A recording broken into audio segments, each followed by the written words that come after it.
ಸಣ್ಣ ಮಾಡಿ ಓಂ ಓಂ ಅಥಾತೋ ಬ್ರಹ್ಮ ಜಿಜ್ಞಾಸೋ ತಮೇವ ಶಾಸ್ತ್ರಪ್ರಭವಂ ಪ್ರಣಮ್ಯ ಜಗದ್ಗುರುಣಾಂ ಗುರುಮಂಜಸೈವ ವಿಶೇಷತೋ ಮೇ ಪರಮಾಖ್ಯ ವಿದ್ಯಾ ವ್ಯಾಖ್ಯಾಂ ಕರೋಮ್ಯನ್ವಪಿ ಚಾಹಮೇವ.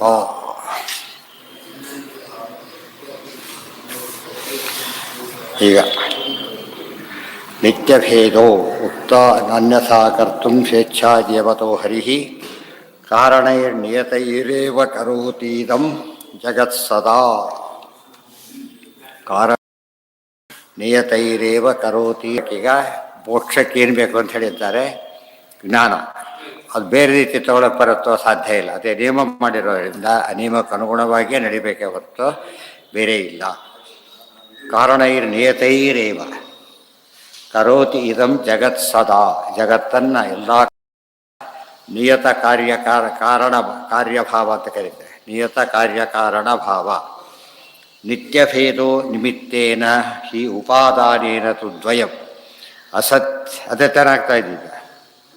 ಭಾಳ ಹಿಂದಿದೆ, ಆಗೋಗಿದೆ ಆಗಿದೆ. ಬಟ್ ಅದು ಭಾಳ ಮುಖ್ಯವಾದ ಅಂಶ, ನೆನಪಿಟ್ಕೊಂಡಿರಬೇಕು. ಎಂದೂ ಕೂಡ ಬದಲಾಗೋದಿಲ್ಲ. ಇದಾದ ಮೇಲೆ ಬಂದೆ ಅಭ್ಯುಪಮಾಧಿಕರಣ. ಅದಾಯ್ತು. ಅಭ್ಯುಪಮಾಧಿಕರಣ ಅಂದ್ರೇನು? ನಾವು ಇದನ್ನು ಒತ್ಕೊಂಡ್ರೂ ಕೂಡ ಒಂದು ಹೊಸ ವಿಷಯ ಏನು ಅಂದರೆ, ಆಯ್ತಪ್ಪ ಚಾರ್ವಾಕರಿದ್ದಾರೆ, ಅದೇ ಆಗ್ತಾನೆ ಆಗ್ಬೇಕಂದೀಗ. ಅದೇನ ಸಂಖ್ಯಾಸ್ತ ಆಯ್ತಲ್ಲ. ಚಾರ್ವಾಕರು ಏನು ಮಾಡ್ತಾರೆ? ಜ್ಞಾನಂ ಅಕ್ಷರಂ ನ ಅಪರಂ ಕ್ವಚಿತ್. ಪ್ರತ್ಯಕ್ಷದಿಂದ ಬರೋದಷ್ಟೇ ಜ್ಞಾನ. ಉಳಿದ ಅನುಮಾನ ಮತ್ತು ಆಗಮಗಳು ಅಪ್ರಮಾಣ ಅಂತ ಚಾರ್ವಾಕರ ವಾದ. ಅದು ಇವತ್ತಿಗೆ ಒಂದು ಹೊಡೆಯೋದಿಲ್ಲ. ಪ್ರತ್ಯಕ್ಷ ಒಂದೇ ಪ್ರಮಾಣ ಮೊದಲು ಇವತ್ತು ಒಪ್ಪಿದ್ರೆ ಸಾಧ್ಯ ಇದೆಯಾ? ಏನಿದೆ? ಅನುಮಾನ ಅಂತ ಒಪ್ಪಲೇಬೇಕಲ್ಲ. ಯುಕ್ತಿ ಒಪ್ಪಲೇಬೇಕು. ಅವನು ಒಪ್ತಾನೆ. ಧೂಮ ನೋಡಿ ಅಗ್ನಿ ಅಂತ ಓಡ್ತಾನೋ ಇಲ್ವೋ? ಬಗ್ಗಿ ಬರೋವರೆಗೆ ಕಾಯ್ತಾ ಕೂತಿರ್ತಾನ. ಅಂದರೆ ಚಾರ್ವಾಕ ತಾನು ಆಡಿದ್ದನ್ನು ಪಾಲನೆ ಮಾಡ್ತಾ ಇಲ್ಲ ಅಂತ ಅರ್ಥ. ಪ್ರತ್ಯಕ್ಷ ಒಂದೇ ಪ್ರಮಾಣ ಅಂತ ಹೇಳಿದ, ಆಮೇಲೆ ನಡ್ಕೊಂಡಿದ್ದೇನಂತ ಅನುಮಾನ ಫಾಲೋ ಮಾಡ್ತಾರೆ ಇದ್ದಾರೆ. ಇವತ್ತು ಸೈನ್ಸ್ ಹೆಚ್ಚು ಭಾಗ ಅನುಮಾನದಲ್ಲೂ ಸೇರಿದೆ. ಅದರಲ್ಲಿ ಯುಕ್ತಿಗಳಿಂದ ಸೇರೆ ಮಾಡಬೇಕಾಗುತ್ತೆ.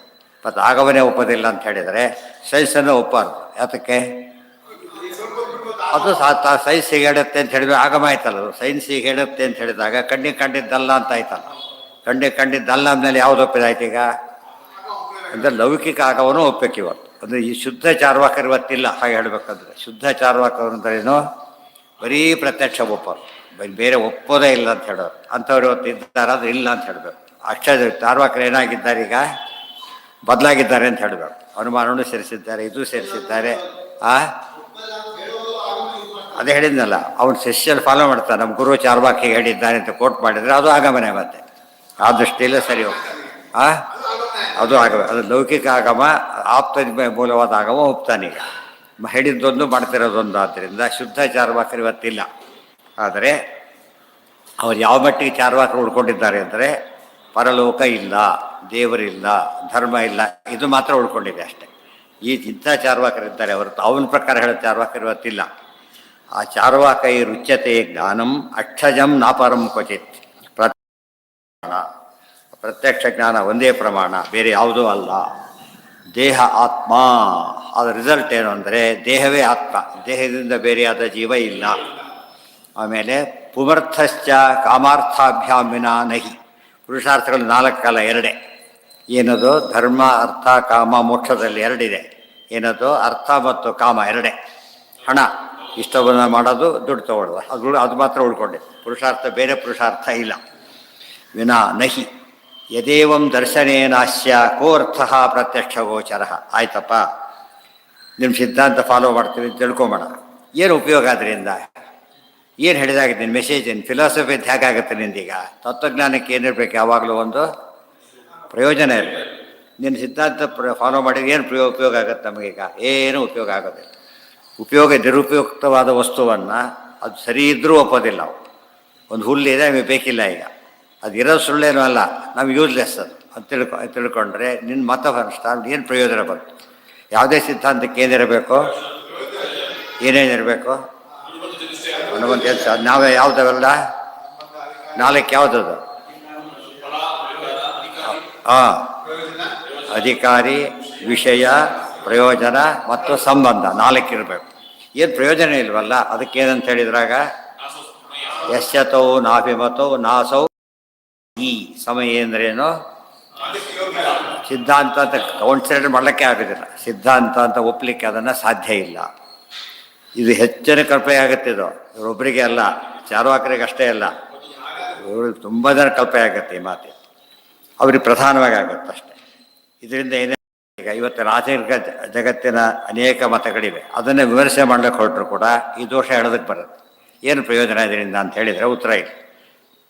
ನಿರ್ಗುಣ ಬ್ರಹ್ಮೈಕ್ಯ ಇರೋ ಪ್ರಯೋಜನ ಕಳ್ಕೊಂಡಂತ ಆಯ್ತಲ್ಲ. ನಿರ್ಗುಣ ಬ್ರಹ್ಮೈಕ್ಯ ಬರೋದಾದರೆ ನಮ್ಮ ಐಡೆಂಟಿಟಿನೇ ಹೋಯಿತು. ಮೊದಲನೇದು ಏನೋ ಇದು ಬಂದು ಸುಖ ಇತ್ತು, ಅದು ಹೊರಟೋಯ್ತು. ಆದ್ದರಿಂದ ಪ್ರಯೋಜನ ಆಗಲಿಕ್ಕೆ ಸಾಧ್ಯ ಇಲ್ಲ. ಪ್ರತ್ಯಕ್ಷ ಗೋಚರ ನೀವು ಪ್ರತ್ಯಕ್ಷ ಫಲ ಏನಾದ್ರು ಇದೆಯೇನಪ್ಪ? ಇಲ್ಲ, ಪ್ರತ್ಯಕ್ಷ ಫಲ ಇಲ್ಲ. ಯಾರ ಮಾತನ್ನು ಕೇಳಬೇಡಿ ಅಂತ ಹೇಳಿದ. ನಿನ್ನ ಮಾತನ್ನೇ ಕೇಳೋದ್ರಿಂದ ಏನು ಮಾಡ್ತೀನಿ ಈಗ? ಅದು ಯಾರ ಮಾತನ್ನು ಕೇಳಬೇಡಿ ಎಂಬುದು ಆಗಮ ಆಯ್ತಲ್ಲ. ಈಗ ನಿನ್ನ ಮಾತು ಆದ್ದರಿಂದ ಸ್ವವ್ಯಾಹತಿ.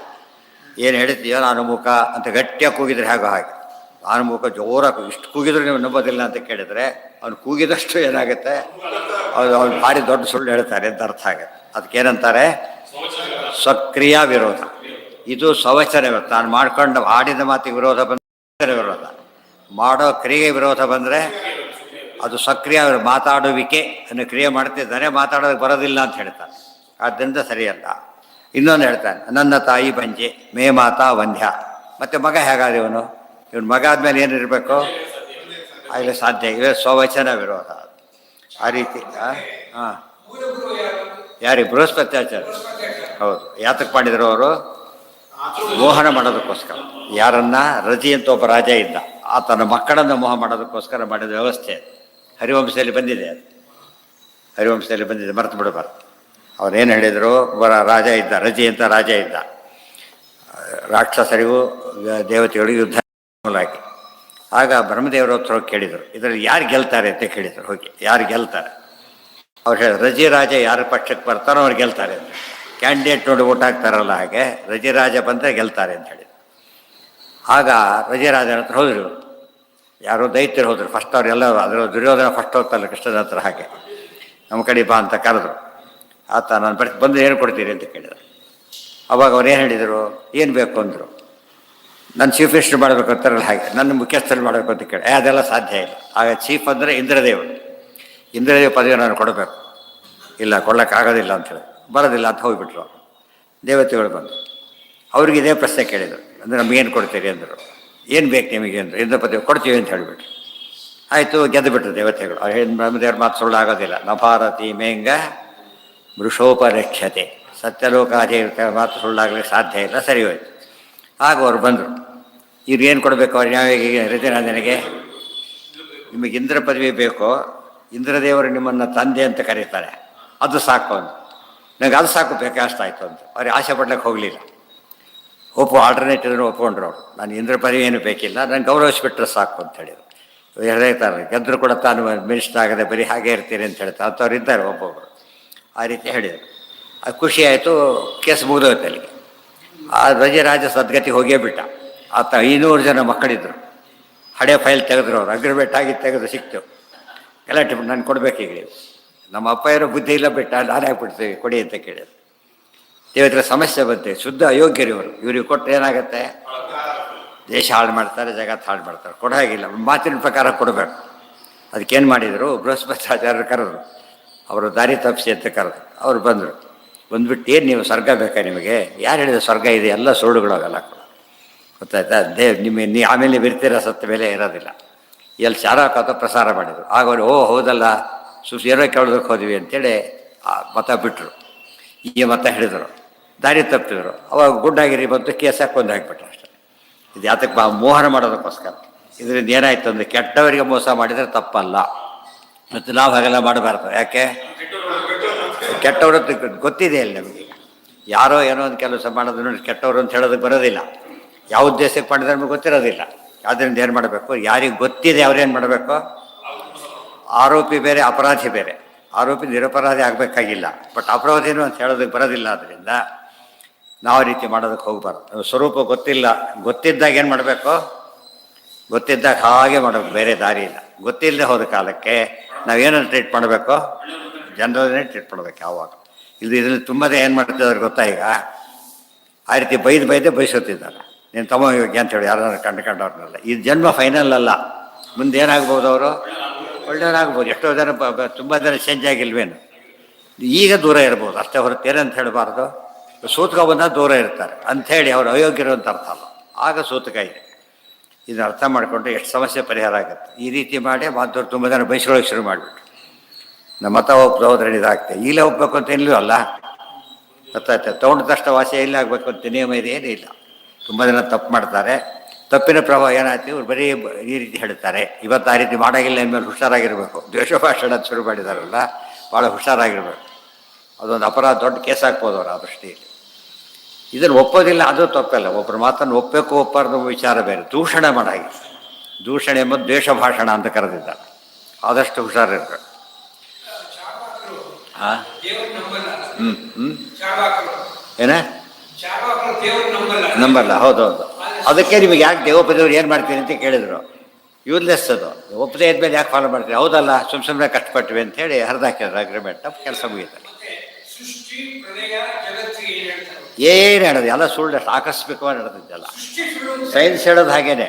ಸುಳ್ಳು ಅಂದರೆ ದೇವ್ರು ಇರಬೇಕಾಗಿಲ್ಲ ಅಂತ ಅರ್ಥ. ನಿನ್ನೆ ಬರಲಿಲ್ಲ, ಚೇತನ ಅದಷ್ಟಿಗೆ ಆಗ್ತಾಯಿದೆ, ಅದಷ್ಟಿಗೆ ಆಗ್ತಾಯಿದೆ. ಅದು ಯಾರು ಸೃಷ್ಟಿ ಮಾಡಬೇಕಾಗಿಲ್ಲ. ಜಡ ಸಾಕೋರು ಅವ್ರು ಬೇರೆ. ಅವರು ದೇವ್ರನ್ನ ಒತ್ತಾಯ ಮಾಡಿ ಬಿಟ್ಟು ಎಲ್ಲ ಮಾಡ್ತಾವೆ. ನಿರೀಶ್ವರ ಸಾಂಖ್ಯರು ಚಾರ್ವಾಕರಿದ್ದ ಹಾಗೇನೆ. ಆದರೆ ಶೇಶ್ವರ ಸಾಂಖ್ಯರು ದೇವರನ್ನು ಸುಮ್ಮನೆ ಒಪ್ಪಿದ್ರೆ ಹೊರತು ಏನು ಕೆಲಸ ಆಗಲಿಲ್ಲ, ಏನು ಪವರ್ ಇಲ್ಲ. ಅದು ಒಟ್ಟಿನ ಮೇಲೆ ಸಿದ್ಧಾಂತಕ್ಕೆ ಏನು ಪ್ರಯೋಜನ ಇದೆಯಪ್ಪ? ದುಷ್ಟ ಪ್ರಯೋಜನ ಇಲ್ಲ. ಯಾಕಂದ್ರೆ ನಿನ್ನ ಮಾಡ್ತಾರೆ, ನಿನ್ನೆ ಅಟ್ಯಾಕ್ ಮಾಡ್ತಾರೆ. ಧರ್ಮ ಇಲ್ಲ, ಸತ್ಯ ಇಲ್ಲ, ಗುರು ಇಲ್ಲ, ಶಿಷ್ಯ ಇಲ್ಲ ಅಂದರೆ ಫಸ್ಟ್ ನಿನ್ನ ನಮಗೆ ಕೊಡು ಅಂತ ಹೇಳಿ ಗುರುವನ್ನೇ ಕೇಳ್ತಾರೆ. ಮದ್ದೋಗೋದು ಹೊರೀತೀವಿ ಅಂತ ಹೇಳ್ತಾರೆ.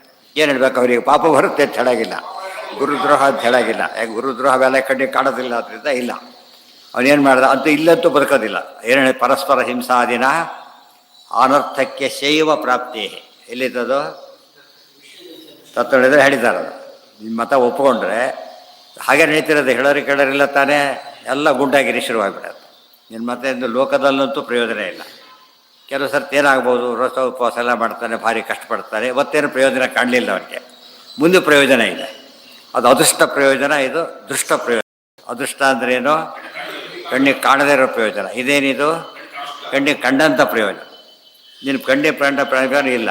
ಕಣ್ಣಿಗೆ ಕಾಣದೇ ಇರೋ ಪ್ರಯೋಜನ ನೀನೇ ಒಪ್ಪಿಲ್ಲ ಅಂತ. ಆದ್ದರಿಂದ ಯೂಸ್ಲೆಸ್ ಆಯ್ತಲ್ಲ. ಹೇಗೆ ಪ್ರೂವ್ ಮಾಡ್ತಿ? ಅವನು ಹೇಗೆ ಸೋಲಿಸ್ಬೇಕು ಅಂತ ಹೇಳ್ಕೊಡ್ತಾನೆ. ಅದೇ ಅಭ್ಯುಪಮೆ ಅರ್ಥ. ಅಭ್ಯುಪಗಮೇಪಿ ಅರ್ಥಾಭಾವ.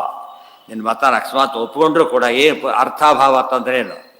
ಪುರುಷಾರ್ಥಾಭಾವ, ಪ್ರಯೋಜನಾಭಾವ. ಅರ್ಥ ಶಬ್ದಕ್ಕೆ ಏನೇ ನಿರರ್ಥಕವಾಯಿತು, ಏನೋ ಕೆಲಸ ಆಗಲಿ ನಿರರ್ಥಕವಾಯಿತು ಅಂತ ಕರೀತಾರೆ. ಆಯ್ತಲ್ಲ, ಇದೆಲ್ಲ ಇಷ್ಟನ್ನ ಸರಿಯಾಗಿ ಓದಬೇಕಾದ್ರೆ ತತ್ವನಿರ್ಣಯ ಓದಿ, ಅದರ ಟೀಕಾ ಓದಿ ಎಲ್ಲ ಮಾಡಿದರೆ ಕ್ಲಿಯರಾಗಿ ಇದರ್ಥ. ಚಾರುವಾಕ ಮತ ಖಂಡ ಹೇಗೆ ಮಾಡಬೇಕು ಅಂತೇಳಿ. ತತ್ವನಿರ್ಣಯದ ಮೊದಲ ಪರಿಚ್ಛೇದ ಪೂರ್ತಿ ಸಮಯಪಾದನೆ. ಸಮಯಪಾದ ವಿಸ್ತೃತವಾದ ರೂಪ ಅದು. ಲಭ್ಯಸ್ತೇನೈವ ಹಿ ನರೈಹಿ. ಆದ್ದರಿಂದ ಭಾಷ್ಯ ಬರೀರಿ ಅಂದರೆ ಭಾಷ್ಯದ ಸ್ಪಷ್ಟೀಕರಣನೂ ಕೊಡಿ ಅಂತ ಅರ್ಥ ಆಯಿತು. ಈಗ ಎಲ್ಲದೂ ಕೂಡ ವೇದವ್ಯಾಸರ ಆದೇಶದಿಂದ ಬರೆದ್ರೆ ಹೊರತು ಆಚಾರ್ಯ ಏನು ಬರೀಲಿಲ್ಲ, ಆಚಾರ್ಯ ಯಾವುದೂ ಬರೀಲಿಕ್ಕೆ ಹೋಗಲಿಲ್ಲ.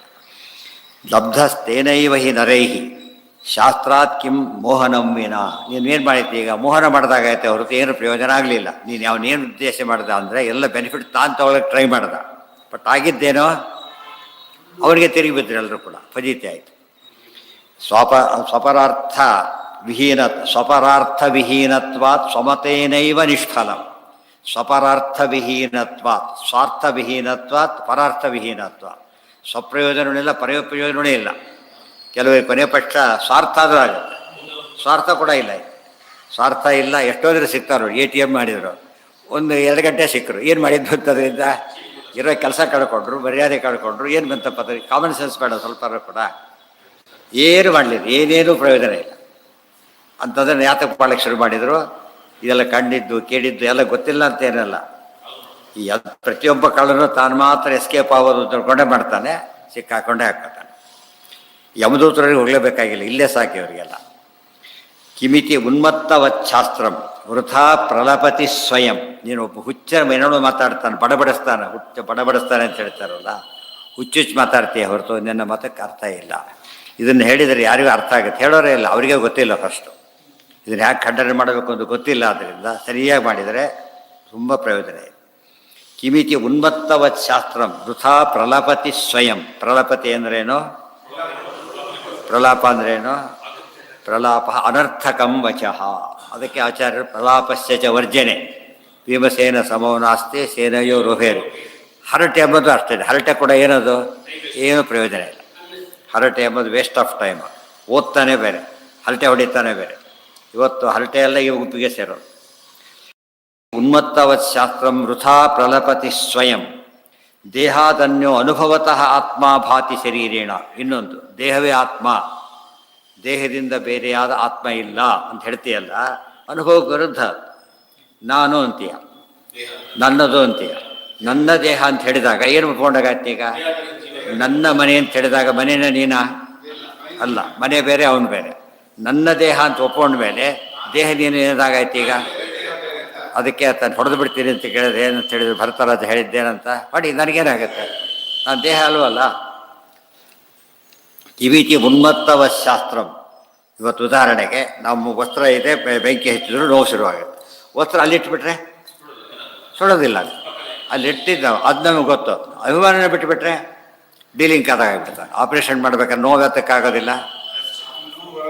ಅನಸ್ತೀಸಿಯಾ ಕೊಟ್ಟರು. ಅನಸ್ತೀಸಿಯಾ ಶಾಸ್ತ್ರಜ್ಞ ಅವರು ಗೊತ್ತಿಲ್ಲದೇ ಆಗೋದಿಲ್ಲ ಅಂತ ಅನಸ್ತೀಸಿಯಾ ಕೊಟ್ಟರು. ನೋವು ತರ್ಕೊಳ್ಳೋರಿಗೆ ಎಷ್ಟಾದ್ರೂ ಮುಳ್ಳು ತಗೊಬಾರೆ ಅನಸ್ತೀಸಿಯಾ ಕೊಡೋದಿಲ್ಲ. ಯಾಕಂದ್ರೆ ಅಂಥ ನೋವು ಏನಾಗೋದಿಲ್ಲ ಅಂತಂತೆ. ಕೆಲವರಿಗೆ ಅಂತ ಹಾಯ್ ಅನಿಸುತ್ತೆ. ಆ ದೃಷ್ಟಿಯಲ್ಲಿ ಯೋಚನೆ ಮಾಡಿದರೆ ಏನು ಉಪಯೋಗಪ್ಪ ನಿನಗೆ? ನನ್ನ ದೇಹ ಅನ್ನೋ ಮಾತೇನು ಏನು ಮಾಡುತ್ತೆ? ನಾನು ದೇಹ ಅಂತ ಯಾರು ಹಿಡಿದವರಿದ್ದಾರೆ? ನಾನು ದೇಹ ಅಂತ ಯಾರು ಹೇಳ್ತಾರ? ನೀನಾರು ಹೇಳ್ತೀಯ? ಆ ಮಾತೆ ಏನು ತೋರಿಸುತ್ತೆ? ದೇಹವು ಜೀವ ಮತ್ತು ದೇವ ಎರಡು ಬೇರೆಯಾಗಿದ್ದಾರೆ ಅಂತಾಯ್ತು. ಮಮ ದೇಹ, ಅದೇ ಹೇಳಿದ್ದು. ಮಮ ದೇಹ ಇತಿ ವ್ಯಕ್ತಂ ಮಮಾರ್ಥ ಇತಿ ವತ್ಸದಾ. ಮಮ ಅರ್ಥ ನನ್ನ ಹಣ. ನೀನೇ ಹಣನ? ಅಲ್ಲ. ನನ್ನ 100 ರೂಪಾಯಿ ನೋಟು ಹಣ ನೀನೇನ? ಅಲ್ಲ. ನನ್ನ ಮನೆ ಐಕ್ಯವಂತ? ಇಲ್ಲ. ನನ್ನ ಮನೆ ಮಾರಿದೆ, ದೇಹ ಹೋಯ್ತಾ ನಿಂತಾಗಿದ್ರೆ? ಇಲ್ಲ. ಅದು ಮನೆ ಹೋಯ್ತು, ತಾನು ಉಳ್ಕೊಂಡ. ಇದೆಲ್ಲ ಮಾತು ಅವನ ಮಾತಿನಲ್ಲೇ ಸಿಕ್ಕಾಕೋತಾರೆ. ಅವನ ಮಾತೆ ಅವನಿಗೆ ವಿರುದ್ಧವಾದ ಮಾತಾಗುತ್ತೆ. ಇತಿವತ್ ಸದಾ ಪ್ರತ್ಯಕ್ಷಸ್ಯೈವ ಮಾನತ್ವಂ ಮಿತಿ ಕೇನಾವಶೀಯತೆ. ಒಂದೊಂದು ಪಾಯಿಂಟ್ ಮಾಡ್ತಾ ಹೋಗ್ತಾರೆ. ಒಂದೊಂದೇ ಖಂಡನೆ ಮಾಡಿದರೆ. ಈಗ ಮೂರನೇದು, ಈಗ ಪ್ರತ್ಯಕ್ಷ ಒಂದೇ ಪ್ರಮಾಣ ಅಂತ ಹೇಳ್ತೀಯಲ್ಲ, ಹಾಗಿದ್ರೆ ಮಾನತ್ವ ಮಿತಿ ಕೇನ ಅವಶೀಯತೆ. ಯಾರು ಹೇಳಿದರೆ ನಿನಗೆ ಪ್ರತ್ಯಕ್ಷ ಒಂದೇ ಪ್ರಮಾಣ ಅಂತ ಹೇಳಿ? ಯದಿ ತತ್ ಸಾಧಕಂ ವೇದ ಪ್ರಾಮಾಣ್ಯೇ ನ ಕಥಂ ಭವೇತ್. ಅದಕ್ಕೆ ಸಾಧನೆ ಮಾಡತಕ್ಕಂಥ ಪ್ರಮಾಣ ನಿನಗಿರೋದಾದರೆ ವೇದ ಪ್ರಾಮಾಣ್ಯ ಸಾಧನೆ ಮಾಡೋಕ್ಕೂ ಇದೆ. ಇದನ್ನೇ ಹೇಳಿದ್ದು. ಪ್ರತ್ಯಕ್ಷವಚ್ಚ ಪ್ರಾಮಾಣ್ಯಂ ಸ್ವತಃ ಆಗಮಸ್ಯಹಿ. ಪ್ರತ್ಯಕ್ಷವನ್ನು ಪ್ರಮಾಣ ಅಂಥೇಳಿ ಯಾವ ಕಾರಣದಿಂದ ಹೇಳ್ತೀಯೋ ಅದೇ ಕಾರಣದಿಂದ ಏನು ಹೇಳಬೇಕು? ವೇದ ಪ್ರಮಾಣ ತಪ್ಪಲೇಬೇಕು. ಆ ಮಾತಿ ಅವರೇ ಕೊಟ್ಟ ವಿವರಣೆ ಎಲ್ಲ ಎಕ್ಸ್ಪ್ಲೇನ್ ಮಾಡಿದ್ದಾರೆ ಟೀಕಾರ. ಇದನ್ನೆಲ್ಲ ತೊಗೊಂಡು ಅಲ್ಲೇ ಹೇಳಿಬಿಟ್ಟೆ. ಇಲ್ಲಿ ಬಂದಾಗ ಅದು ರೆಫರ್ ಮಾಡ್ತಾರೆ. ಪ್ರತ್ಯಕ್ಷಸ್ಯೈವ ಮಾನತ್ವಂ ಮಿತಿ ಕೇನಾವಶೀಯತೆ ಯದಿ ತತ್ ಸಾಧಕಂ ವೇದ ಪ್ರಾಮಾಣ್ಯೇ ನ ಕಥಂ ಭವೇತ್. ಅದಕ್ಕೇನು ಸಾಧನೆ ಹೇಳ್ತೀಯೋ ನೀನೀಗ, ಅದು ವೇದದಲ್ಲಿ ಕಂಡಿರೋದ್ರಿಂದ ಸಮಸ್ಯೆ ಇಲ್ಲ. ಅವನೇನು ಹೇಳಿದ್ದ? ವೇದಗಳು ಅಪ್ರಮಾಣ. ಪುತ್ರ ಕಾಮೇಷ್ಟಿ ಮಾಡಿದರೆ ಪುತ್ರೋತ್ಪತ್ತಿ ಆಗುತ್ತೆ ಅಂತ ಹೇಳ್ತಾರೆ. ನಾನು ಮಾಡದೆ ಆಗಲಿಲ್ಲ. ಪುತ್ರ ಏನು ಕೊಟ್ಟರು ಅದಕ್ಕೆ? ಮಾಡಿ ಆದವರು ಇದ್ದಾರೆ, ಮಾಡಿ ಆದವರಿದ್ದಾರೆ. ನಿನಗಾಗಲಿಲ್ಲ. ಇವತ್ತು ಎಷ್ಟೆಲ್ಲ ಓದುವ ಕೆಲಸ ಸಿಕ್ಕವರಿದ್ದಾರ? ಅವ್ರಿಗೆ ಕೆಲಸಗಳಿಲ್ಲ ಅಂಥೇಳಿ ಏನರ್ಥ ಅಲ್ಲ? ಓದು ವೇಸ್ಟ್ ಅಲ್ಲ. ಇವನು 20 ಅಟೆಂಪ್ಟ್ ಪಾಸ್ ಮಾಡಿ ಅದು 3rd ಕ್ಲಾಸ್ ತೊಗೊಂಡೆ ಯಾರು ಕೆಲಸ ಕೊಡಬೇಕು? ಅವನಿಗೆ ಸಾಧ್ಯ ಇಲ್ಲ. ಅವ್ರು ಫಸ್ಟ್ ಟೈಮ್ ಸರಿಯಾಗಿ ಬಂದವ್ರಿಗೆ ಸಿಕ್ಕಿದೆಯೋ ಇಲ್ಲವೋ ಅಷ್ಟೇ. ಅದು ಜನ ಓದ್ತಾರೋ ಇಲ್ಲದರ ಲೌಕಿಕ ಓದು ಬಿಟ್ಟಿದ್ದಾರ? ಬಿಟ್ಟಿಲ್ಲ. ಅಂದಮೇಲೆ ನಿನ್ನ ದೋಷ. ಸರಿಯಾಗಿ ಓದ ನಿನ್ನ ದೋಷ ಇರೋದು, ಅದರ ದೋಷ ಅಲ್ಲ ಅದು. ಆದ್ದರಿಂದ ಸರಿ. ಸೊ ವೇದದ ಹಾಗೇನೆ ನೀನು ಇದನ್ನು ಅಪ್ರಮಾಣ ಅಂತ ಕರೆದು ಪ್ರಮಾಣ ಅಂತ ಒಪ್ಪೋದಾದರೆ ವೇದ ಪ್ರಮಾಣವೇ ಆಗಿದೆ. ಮಧ್ಯೆ ತೊಗೊಂಡವ್ರು ಇದ್ದಾರೆ. ನಿನ್ನ ಪ್ರಕಾರ ಒಬ್ಬರು ಇಲ್ಲೇ ಇಲ್ಲ. ನೀನು ಚಾರ್ವಾಕ ಫಿಲಾಸಫಿಯನ್ನು ಅನುಭವಿಸಿ ಕಂಡವ್ರು ಒಬ್ಬರೂ ಇಲ್ಲ. ವೇದ ಪ್ರಮಾಣ ಅನುಭವಿಸ್ತಾ ಇದ್ದಾರೆ ಬೇಕಾಷ್ಟು ಜನ. ಅರ್ಥ ಆಯ್ತಾ ಈಗ? ಅದರಿಂದ ಸಮಸ್ಯೆ ಇಲ್ಲ. ಯದಿ ತತ್ಸಾಧಕಂ ವೇದ ಪ್ರಾಮಾಣ್ಯೇ ನ ಕಥಂ ಭವೇತ್ ನಚ ಅನ್ಯಾಮಾನತಾ ಕಾಪಿ ಪ್ರಮಾಣೇನ ಅವಸೀಯ. ಅನ್ಯ ಅಮಾನತ ಅಂದರೆ ಪ್ರತ್ಯಕ್ಷ ಹೊರತಾದಂತಹ ಅನುಮಾನ ಆಗಮಗಳಿಗೆ ಏನು ಪ್ರಾಮಾಣ್ಯ ಇಲ್ಲ ಎಂಬುದನ್ನು ಯಾರು ಹೇಳಿದ್ದಾರೆ ನಿನಗೆ? ಯಾರು ಹೇಳಿಲ್ಲ. ಸ್ವಮತೇನ ಅರ್ಥರಹಿತ ಉಪೇಕ್ಷ ಪಕ್ಷ ಈದೃಶ. ಹೀಗೆ ಸ್ವಮತೇನ ಅರ್ಥರಹಿತ, ತನ್ನ ಮತದ ಪ್ರಕಾರನೇ ಪ್ರಯೋಜನ ಇಲ್ಲ ಅಂತ ಒಪ್ಕೊಂಡಾಗಾಯ್ತು. ನಮ್ಮ ಪ್ರಕಾರ ಅಲ್ಲ, ಅವನ ಪ್ರಕಾರ ಯೂಸ್ಲೆಸ್ ಅಂತ ಒಪ್ಕೊಂಡಾಗಾಯ್ತು. ಅದು ಸೂಯಿಸೈಡಲ್ ಫಿಲಾಸಫಿ. ಅದು ಹೇಳಿದವನು ಮೊದಲು ಅವನೇ ಬದುಕೋತಾನಾದ್ರಿಂದ ಏನೂ ಪ್ರಯೋಜನ ಇಲ್ಲ. ಉಪೇಕ್ಷ ಪಕ್ಷ ಇದು ಉಪೇಕ್ಷ ಇದು ಅಂದರೆ ನಾಸೌ ಸಮಯಿ ಅಂತ ಇತಿ ಉಪೇಕ್ಷ. ಇವನು ಅವನ ಮಾತು ಕೇಳಬೇಡಿ. ಅವನ ಕುರುಡ ಲೆಕ್ಚರ್ ಹೊಡಿತಾನೆ, ರೂಪಜ್ಞ ಅದು ಹಾಗಿದೆ, ಆ ಬೆಳಗಿದೆ, ಇದು ಇದೆ. ಅವ್ನ ಮಾಯಿ ಕುರುಡರಿ ಅವನು ಯಾಕೆ ಕೇಳ್ತೀರಿ ಅಂತ ಹೌದಾ ಸಾರಿ ಅಂತ ಹೋಗ್ಬಿಡ್ತಾನೆ. ಮುಂದೇನು ಮಾತಾಡೋದು, ಅವನು ಕುರುಡ ಅಂತ ಹೇಳಿದ ತಕ್ಷಣ ಅವನ ಮಾತಿಗೆ ಬೆಲೆ ಇಲ್ಲದಾಗ, ನಿನ್ನ ಮಾತಿಗೆ ಬೆಲೆ ಇಲ್ಲ ಆದ್ದರಿಂದ ಉಪೇಕ್ಷ. ಉಪೇಕ್ಷೆ ಮಾಡೋದೇ ವಾಸ. ಇಲ್ಲಿ ಉಪೇಕ್ಷೆ ಅಂತೇಳಿ ಸುಮ್ಮನೆ ಉಪೇಕ್ಷೆ ಅಲ್ಲ, ನಿರರ್ಥಕ ಅಂತ ಉಪೇಕ್ಷೆ ಮಾಡೋದು. ಸುಮ್ಮನೆ ಉಪೇಕ್ಷೆ ಮಾಡಿದರೆ ಸತ್ಯವಾಗಿದ್ದು ನಂಬಬೇಕಿಲ್ಲದೆ ಇರಬಹುದು. ಸರ್ವಥಾ ಉಪೇಕ್ಷೆ ಆದ್ರೆ ಯಾರಿಗೂ ಉಪಯೋಗ ಇಲ್ಲ, ಅವನು ಸೇರಿಸ್ಕೊಂಡ್ಬಿಟ್ಟು.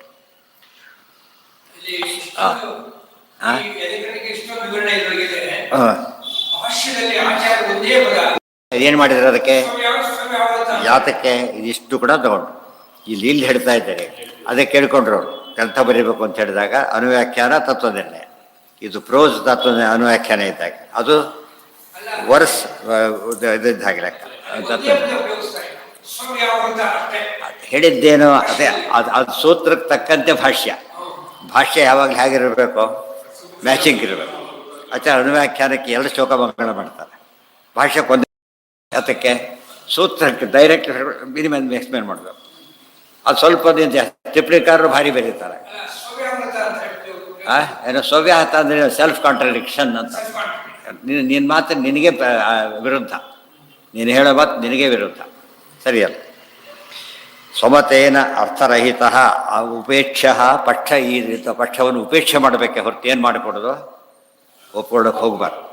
ಯಾಕೆಂದರೆ ಯಾರು ಯೂಜಿ ನೋಡುವಂಥ ಬಿಸಾಕ್ತಾರೋ ಇಲ್ವೋ, ಅದರಿಂದ ಬಿಸಾಕೋಗ್ತಾನೆ. ಕೆಲವೊಂದು ಸುಮ್ಮನೆ ಬಿಸಾಕಿಬಿಟ್ರೆ ಸಾಕು, ಕೆಲವೊಂದು ದೂರ ಬಿಸಾಕ್ಬೇಕು. ಫಾಲ್ಟಾಲ್ ಬಾಟ್ಲ್ ಏನು ಮಾಡ್ಬೇಕು ಅವರು, ಭಾರಿ ದೂರ. ಇನ್ನೊಬ್ರು ಮುಟ್ಟಿದ್ರು ಕೂಡ ಪಾಪ ಪ್ರಾಣಿ ತೊಗೊಂಡ್ರೆ ಸಾಯ್ತು. ತುಂಬ ದಿನ ದೊಡ್ಡ ತಪ್ಪು ಮಾಡ್ತಾರೆ. ಈ ಪ್ಲಾಸ್ಟಿಕ್ ಚೀಲದಲ್ಲಿ ಯಾರೋ ಕಟ್ಟಿಬಿಟ್ಟು ಬಿಸಾಕ್ಬಿಡ್ತಾರೆ. ಹಸು ತಿನ್ನುತ್ತೆ ಅದನ್ನು ಪಾಪ. ಯಾಕೆ ಒಳಗೆ ತೆಕ್ಕೊಂಡು ಬಿಚ್ಚೋಡು ತಿನ್ನಕ್ಕೆ ಬರೋಲ್ಲ ಅದಕ್ಕೆ. ಆ ವಿಷ ಆಗಿ ಸತ್ತೋದು. ಎಷ್ಟೋ ಸರಿ ಎಷ್ಟೋ ಇಷ್ಟಿಷ್ಟು ಪ್ಲಾಸ್ಟಿಕ್ ಚೀಲ ಸಿಗುತ್ತಂತೆ ಪಾಪ. ಅದು ಪಾಯ್ಸನ್ ಆಗಿ ಸತ್ತೋಗ್ತದೆ. ಅದಕ್ಕೆ ಎಸಿಬೇಕಾದ್ರೂ ಕೂಡ ಯಾರು ಬಾಳೆಹಣ್ಣು ಸಿಪ್ಪೆ ಎಸ್ತಾರೆ ಬಿಡೋದಿಲ್ವ, ಎಲ್ಲ ಸಿಕ್ಕರೆ ಎಸ್ತಾರೆ. ಅದು ಹುಷಾರಾಗಿ ನೋಡ್ಕೋಬೇಕು. ಅದು ಸ್ವಾರ್ಥ ಇದು. ನಾವಂತೂ ಅಲ್ಲೇ ಸರಿಸಿ ಹೋಗ್ಬಿಡೋದು ಅಷ್ಟೇ. ದಾಟೋದು ಸರಿಸಿ ಹೋಗೋದಲ್ಲ, ದೂರ ಇನ್ನೊಬ್ರಿಗೆ ಬಿಡುಕೊಡೋದು, ಅದು ಪರೋಪಕಾರ ಆಯ್ತು. ಮತ್ತೆ ಯಾರು ಬಿಡ್ತಾರೆ ನೋಡ್ಕೋತ ಕೊಡೋದಲ್ಲ, ಮಾಡಬೇಕಾಗಿಲ್ಲ. ತೆಗೆದು ದೂರ ಹಾಕಿದ ಯಾರು ಬೆಳ್ಳಿ ಎಲ್ಲ ಮತ್ತೆ ವಾಪಸ್ ಹಾಕಿ ಹೋಗ್ಬಾರ್ದು. ಅದು ಕೆಲಸ ಆಗೋಗ್ಬಿಡ್ತೀವಿ. ಪಾಸಿಬಲ್ ಇದು. ಇವತ್ತು ಇದು ವೈರ್ ಬಿಟ್ಟಬೇಡಿ ಅಂತ ಹೇಳಿದ್ರೆ ಸಾಕು. ಯಾಕೆಂದ್ರೆ ಮಾಡ್ತಾರೆ ಅದನ್ನು, ಯಾಕೆ ಮಾಡಿ ಇನ್ಸಲೇಷನ್ ಯಾಕೆ ಮಾಡ್ತಾರೆ? ಯಾರು ಮುಟ್ಟಬಾರ್ದು, ತಪ್ಪಿ ತಾನೇ ಬಿಟ್ಟು ಹೋದು ಬಿಟ್ಟದಿರುತ್ತೆ. ಎಲೆಕ್ಟ್ರಿಷಿಯನ್ನೇ ಬಿಟ್ಟು ಸಾಯ್ಬೋದು. ಪೇಪರಲ್ಲಿ ಬರ್ತಾ ಇಲ್ಲ ಬಿಟ್ಟು ಸತ್ರು ಅಂತೇಳಿ. ಅದಕ್ಕೆ ಹುಷಾರಾಗಿರ್ಬೇಕು ಯಾವಾಗ. ಇದಿಷ್ಟು ಇದ್ರ ಖಂಡನೆ. ಆ ಸೂತ್ರಕ್ಕೆ ಎಷ್ಟು ಬೇಕೋ ಅಷ್ಟು ಹೇಳಿದರು. ಇದು ನೋಡಿ 5-6 ಶ್ಲೋಕ ಇಲ್ಲಿ ಹೇಳಿದರೆ ಇಷ್ಟು ದಪ್ಪ ಅಲ್ಲಿ ಬರೀತಾರೆ. ಟೀಕಾರೆ ಬೇಕಾಷ್ಟು ದೊಡ್ಡದು ಎಕ್ಸ್ಪ್ಲೇನ್ ಮಾಡ್ತಾರೆ. ಅದಕ್ಕೆ ಟೀಕಾ ಅಂತ ಹೆಸರಾಗಿತ್ತು. ವಿವರಣೆ ಕೊಡೋದೇ ಟೀಕಾ ಕೆಲಸ, ವಿವರಣೆ ಕೊಡಬೇಕು. ಸನ್ನಿಧಾನ ಸ್ಟಡಿ ಅವರೇ ಮಾಡಬೇಕು, ನೆನ್ಪಿಟ್ಕೊಳ್ಳಿ. ಸ್ಟಡಿ ಅನ್ನೋದು ಅವ್ರು ಮನನ. ಅದು ಸ್ಟಡಿ ಅಂದರೆ ಮನನ. ಆ್ಯಕ್ಚುಲಿ ಮನನ ಕೇಳಿದವ್ರು ಮಾಡ್ತಾ ಹೋಗು. ಈಗ ಅದು ಮಾಡಿ ತೋರಿಸ್ಬೇಕು. ಈಗ ಇನ್ನೂರು ಮಾಡಿ ಪುಸ್ತಕ ಆ ರೀತಿ ಬರೆದ್ರೆ ಹೀಗೆ ಮಾಡಬೇಕು ಅಂತ ತೋರಿಸಿದಾಗ ಮನನ ಪ್ರಕಾರ ಹೇಳಿದಾಗ ಇಷ್ಟಾದರೂ ಮನನ ಯಾರು ಮಾಡಬೇಕು? ಕೊನೆಗೆ ಅವನೇ ಮಾಡಬೇಕು. ಶ್ರವಣ ಮನನ ಧ್ಯಾನ. ಇವತ್ತು ಶ್ರವಣ ಆಗ್ತಾ ಇದೆ ಹೊರತು ಬರೀ ಓದಿದ್ರೆ ಶ್ರವಣ ಲೆಕ್ಕನೇ ಅದು. ಕಿವಿ ಕೇಳಿದ್ರೆ ತಾನೇ ಓದಿದ್ರು ಕೂಡ ಬರೀ ಶ್ರವಣನೇ ಅದು. ವಿಚಾರ ಮಾಡಿದಾಗ ಮಾತ್ರ ಯಾವುದು ಏನಾಗುತ್ತೋ ಅದು ಸ್ಟಡಿ ಆಗ. ಸನ್ನಿಧಾನಾತ್ ಚೇತನಸ್ಯ ವರ್ತತೆ ಹಿ ಯದ್ಯಚೇತನಂ. ಅಲ್ಲಿಗೆ ಆ ವಿಷಯ ಮುಗಿತು. ನಾಳೆ ಕಂಟಿನ್ಯೂ ಮಾಡೋಣ. ಅಧಿಕರಣ ಪೂರ್ತಿ ಜ್ಞಾಪಕ ಇದ್ದರೆ ಚಾರ್ವಾಕ ಮತ್ತು ಖಂಡನೆಗೋಸ್ಕರ ಬಂದಂಥ ಮಾತು. ಓಂ